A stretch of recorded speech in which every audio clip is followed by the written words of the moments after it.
What's up, my wonderful peeps? Sports to the bone here again, man. Shout out to all the viewers, the subscribers, and the followers. Thanks for the continuous support. Big up on yourself. And it's a whitewash. Victory for Bangladesh. So as many would have predicted, in the third ODI game here, played earlier this morning, West Indies were actually beaten by Bangladesh to be swept 3-0. So this is how it actually went down, guys. Bangladesh batted first. They made a challenging total of 297 for 6.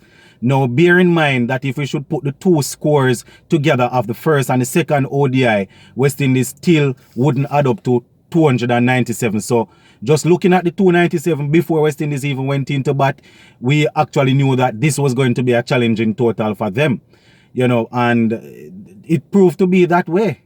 So once again, it was actually the Bangladesh senior players that stood up and put us to the sword.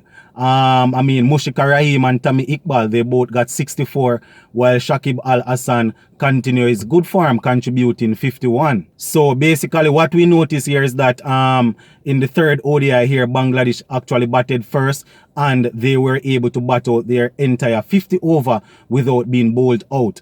Because in the first two ODI games, we didn't get a chance to see Bangladesh bat for 50 overs because, you know, West Indies actually batted first in the first two ODI games, and the scores that they actually put up, it didn't take Bangladesh 50 overs to get them.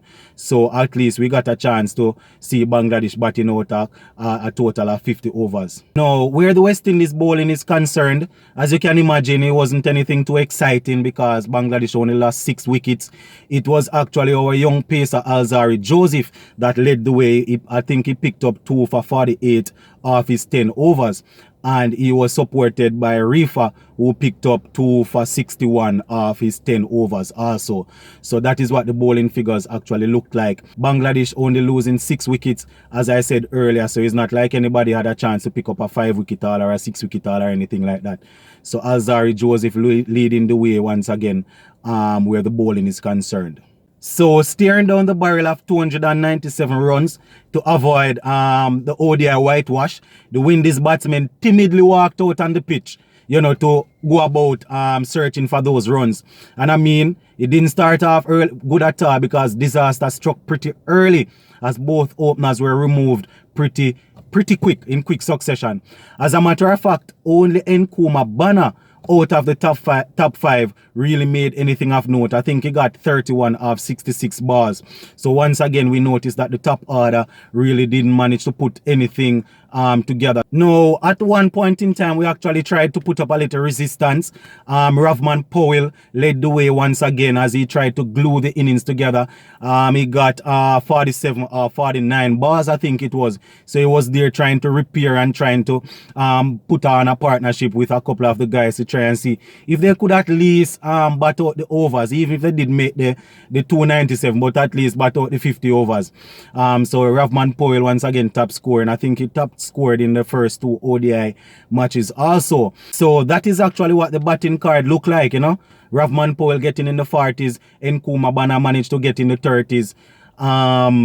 My boy Raymond Rifa got in the high 20s. Only other person that chipped in with anything noteworthy was Captain Jason Mohammed. I think he got something like 17, but the batting was really atrocious once again, guys.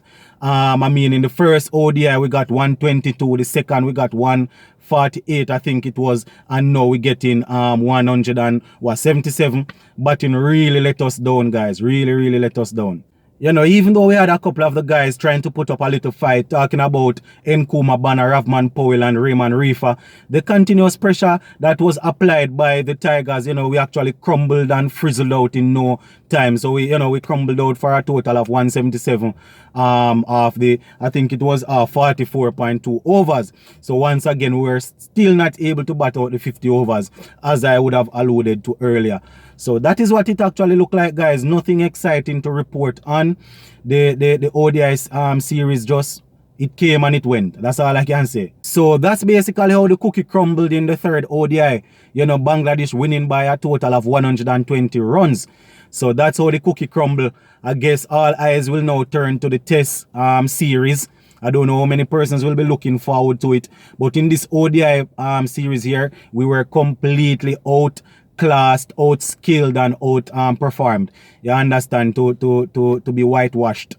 So, boy, I don't know, but the test series, we just have to keep our fingers crossed and hope that the other guys coming in will be able to do something. So let me know if you actually saw any positives coming out of this ODI series. The only thing that I can tick to say yes, it was a positive, you know, is the fact that in the first ODI we had our spinner there, I think his name is Hussein, coming in and picking up some wickets, you know.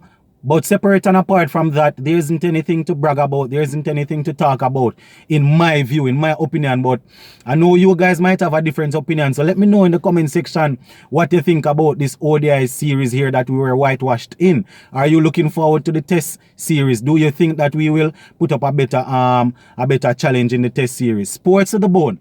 Keeping you informed. Please remember to like, share. Leave us a comment if you have not yet subscribed. Remember to subscribe to the channel. I'm out.